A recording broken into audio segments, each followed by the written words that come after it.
नमस्कार.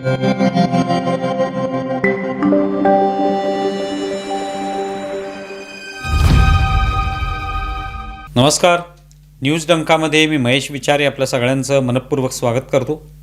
मित्रांनो, महाराष्ट्रातल्या 29 महानगरपालिकांसाठी सगळेच पक्ष जय्यत तयारीला लागलेले आपण पाहतोय. आता खऱ्या अर्थाने प्रचाराला रंग येऊ लागलेला आहे असं आपल्याला दिसतंय. त्यामध्ये मग प्रत्येक पक्षाचे नेते वेगवेगळ्या ठिकाणी भेटी देत आहेत, सभा घेत आहेत, रॅली काढत आहेत आणि त्या माध्यमातून लोकांपर्यंत पोचण्याचा हा प्रयत्न सुरू आहे.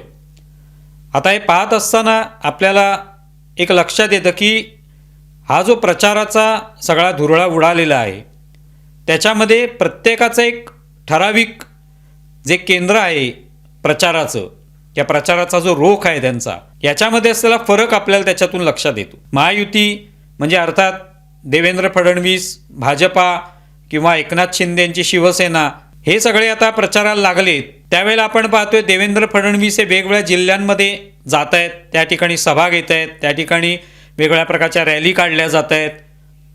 उमेदवार जे आहेत ते तिकडचे त्यांना सोबत घेऊन लोकांपर्यंत त्यांना नेलं जाते आणि त्या ठिकाणी त्यांना आवाहन केलं जाते की आमच्या या महायुतीला विजयी करा. देवेंद्र फडणवीस हे चंद्रपूरमध्ये गेले होते किंवा जालन्यामध्ये गेले होते, त्यानंतर अमरावतीमध्ये सुद्धा गेले होते. तर त्यांची ती त्या ठिकाणची प्रचार यात्रा ज्या आहेत त्या सुरू आहेत, वेगवेगळ्या जिल्ह्यांमध्ये ते जात आहेत. एकनाथ शिंदे सुद्धा नवी मुंबईत होते आणि त्या ठिकाणी त्यांचा प्रचार सुरू आहे. ठाणे आता त्यांचा बालेकिल्लाच आहे, त्यामुळे तिथे कदाचित नंतर प्रचार करतीलच ते. कल्याण डोंबिवलीमध्ये सुद्धा त्यांनी एक प्रकारे आपली ताकद दाखवून दिली की त्या ठिकाणी 15 नगरसेवक जे आहेत ते बिनविरोधच निवडून आलेले आहेत महायुतीचे, भाजपा आणि एकनाथ शिंदेंच्या शिवसेनेचे. तर एक प्रकारे महायुतीचं लक्ष जे आहे ते महाराष्ट्र आहे. महाराष्ट्रामधल्या 29 महानगरपालिका ज्या आहेत त्याच्यामध्ये आपलं वर्चस्व निर्माण झालं पाहिजे.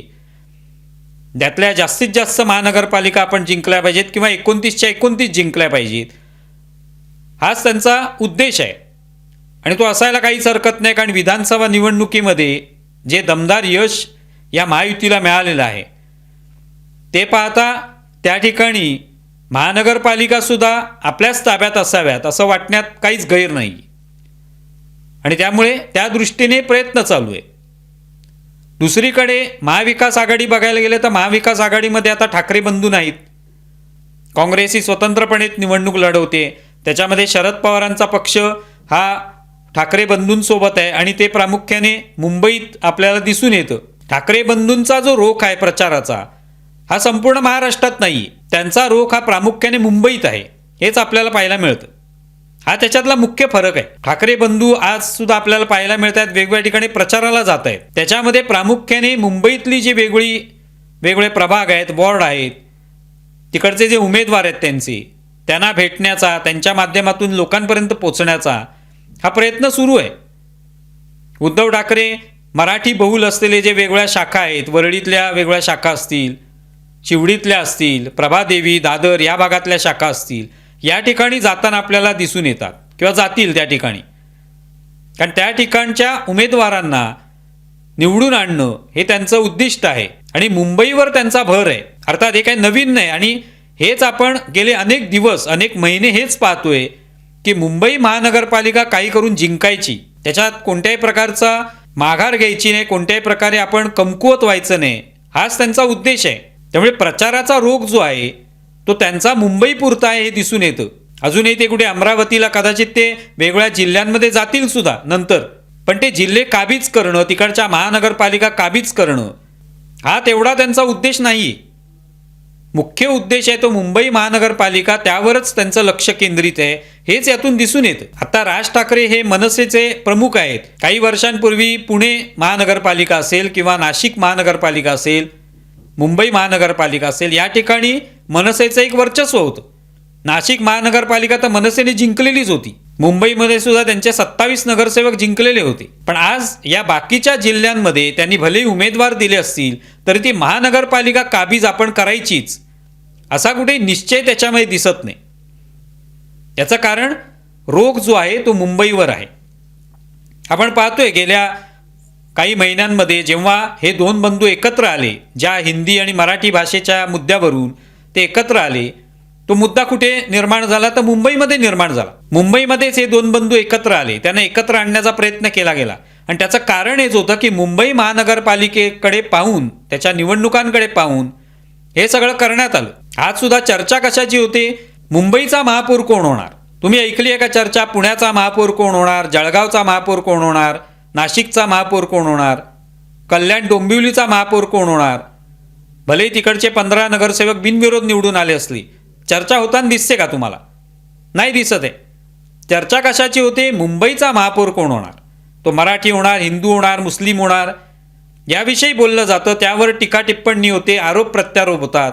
कारण मुंबईचा महापौर अर्थात मुंबई महानगरपालिका ही सर्वात मोठी महानगरपालिका आहे, त्याचं बजेट मोठं आहे, एका राज्या एवढं बजेट आहे, एका छोट्या राज्या एवढं. पण ठाकरे बंधू चर्चा कुठली करतात? मुंबईचा महापौर कोण होणार? तिथे फडणवीस वेगवेगळ्या ठिकाणी सभा घेत आहेत, चंद्रपूर किंवा अमरावती, नागपूरला सुद्धा त्यांचा गडच आहे. तिथे ते काय म्हणतात? आम्हाला अमरावतीची महानगरपालिका जी आहे ती ताब्यात घ्यायची आहे, आम्हाला ती जिंकायची आहे, आम्हाला जालन्याची महानगरपालिका जिंकायची आहे, तिथे विकास करायचा आहे. अशा पद्धतीने ही भाषा जी आहे ती अद्याप ठाकरे बंधूंनी वापरलेली नाही. कदाचित ते पुढच्या टप्प्यामध्ये वेगवेगळ्या जिल्ह्यांमध्ये जातील, पण तो त्यांचं उद्दिष्ट ते नाही.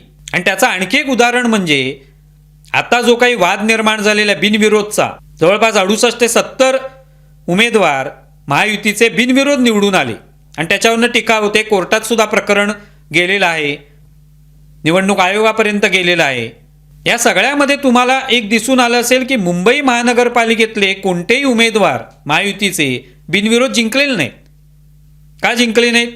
कारण त्याच्यावर सगळ्यांचं लक्ष आहे. तिकडचे उमेदवार राहावेत, त्यांच्यामध्ये टक्कर व्हावी आणि त्यातून आपल्याला विजय मिळावा असा प्रयत्न आहे. आज बाकीच्या जिल्ह्यांमध्ये धुळे असेल, जळगाव असेल, पुणे असेल, या ठिकाणचे अनेक उमेदवार उबाटा गटाचे, मनसेचे, एकतर त्यांनी अर्ज मागे घेतले किंवा काही ठिकाणी त्यांनी अर्ज भरलेलेच नाही आहेत. अशी सगळी परिस्थिती आहे. ही सगळी विस्कळीत परिस्थिती काय आहे? कारण का तिकडे मुळात ती महानगरपालिका जिंकायची आपल्याला हा उद्देशच नाही आहे. त्यामुळे तिकडचे उमेदवार जे आहेत त्यांना ही कल्पना असेल की जर आपल्याला ही महानगरपालिका जिंकायची नाही, आपण जिंकूच शकत नाही, तर मग या बलाढ्य अशा समोरच्या उमेदवारांची, मग महायुतीचे उमेदवार यांच्याशी आपण काय टक्कर देणार आहोत? आज कदाचित मनात त्यांच्या विचार येत असेल. आणि त्यामुळे त्या बाहेरच्या या सगळ्या महानगरपालिका ज्या आहेत, मुंबई महानगरपालिकेपेक्षा छोट्या असलेल्या महानगरपालिका, त्या ठिकाणचे उमेदवार हे माघार घेत आहेत किंवा घेतली त्यांनी माघार. अगदी आत्ता एक उदाहरण घडलं ते म्हणजे कोथरूडमध्ये बाळासाहेब धनवडे म्हणून उबाटाचे उमेदवार, तिकडचे अधिकृत उमेदवार, 11 नंबरचा काहीतरी प्रभाग आहे, तो उमेदवारच भाजपामध्ये आला. म्हणजे त्याने फॉर्म भरलेला आहे, तो कशासाठी? तर उबाटा गटाकडून ती व्यक्ती निवडणूक लढवणार आहे. पण त्या उमेदवारानेच कशात ठरवलं तर भाजपामध्ये जायचं आणि भाजपाचा जो अधिकृत उमेदवार आहे त्यालाच पाठिंबा द्यायचा. मग काय होणार त्याच्यात? भाजपाच्या उमेदवाराचं निश्चितपणे पारडं जड असणार. मग या उमेदवाराला काय वाटतंय भाजपामध्ये यावं? कदाचित त्या ठिकाणच्या महानगरपालिकेमध्ये उबाटा गटाला काही यश मिळणारं त्याला वाटत नसेल, अपेक्षा नसेल. आपण जिंकून सुद्धा येऊ किंवा प्रयत्न करू, पण किती प्रयत्न करणार? समोर जर बलाढ्य उमेदवार आहे तर त्याच्यासमोर आपलं टिकाव लागणार नाही अशी कदाचित त्यांना खात्री असावी त्या उमेदवारांना. आणि त्यामुळे तो उमेदवारच थेट भाजपामध्ये दाखल झाला. मग यावरून लक्षात येतं की रोग काय आहे? की महायुतीचा रोग हा महाराष्ट्र आहे. महाराष्ट्रामध्ये ते फिरतायत, महाराष्ट्रामधल्या महानगरपालिका जिंकण्याचा त्यांचा प्रयत्न आहे. आणि ठाकरेंचा प्रयत्न आहे तो मुंबई महानगरपालिका जिंकण्याचा. पण मुंबई महाराष्ट्रापासून वेगळी होऊ देणार नाही हे सातत्याने का बोललं जातं? कारण रोग आहे तो मुंबई पुरता आहे, महाराष्ट्रापुरता नाही. महाराष्ट्रातल्या कोणत्याही महानगरपालिकांच्या प्रश्नांबद्दल बोललं जात नाही, मुंबईबद्दलच बोललं जातं. विशेषतः ठाकरे बंधूंकडून, भाजपाकडून सुद्धा बोललं जातं, पण त्यांचं इतर सुद्धा महानगरपालिकांमध्ये लक्ष आहे. हे आपल्याला वेगवेगळ्या सगळ्या प्रचार यात्रांमधून, प्रचार सभांमधून हे दिसून येते. नंतरच्या टप्प्यामध्ये मुंबईकडे सुद्धा भाजपा किंवा महायुतीचे सगळे जे नेते आहेत ते येणारच आहेत. मुंबईत वेगवेगळ्या सभा होणार आहेत. आज सुद्धा ठाकरे बंधूंच्या कोणत्या सभेची चर्चा होते तर शिवाजी पार्कला सभा घ्यायची की आणखी कुठे घ्यायची, ती बाहेरच्या जिल्ह्यांमध्ये किती प्रमाणात होईल, तिथे कशा पद्धतीने आपल्याला व्यूहरचना करायची याविषयी चर्चा होत नाही. त्यामुळे हे सगळं चित्र जे आहे त्याच्या या प्रचारातून हे दिसून येतं की महाराष्ट्र हा महायुतीचा आहे. महायुतीने महाराष्ट्र काबीज करायचा, महाराष्ट्रातल्या महानगरपालिका काबीज करायच्या याकडे लक्ष दिलेलं आहे. ठाकरे बंधूंसाठी फक्त मुंबई आहे हेच त्यातून दिसून येतं. तुम्हाला या संदर्भात काय वाटतंय जरूर कळवा. आमचा व्हिडिओ जास्तीत जास्त लाईक करा, शेअर करा आणि आमचं यूट्यूब चॅनल सबस्क्राईब करा. धन्यवाद.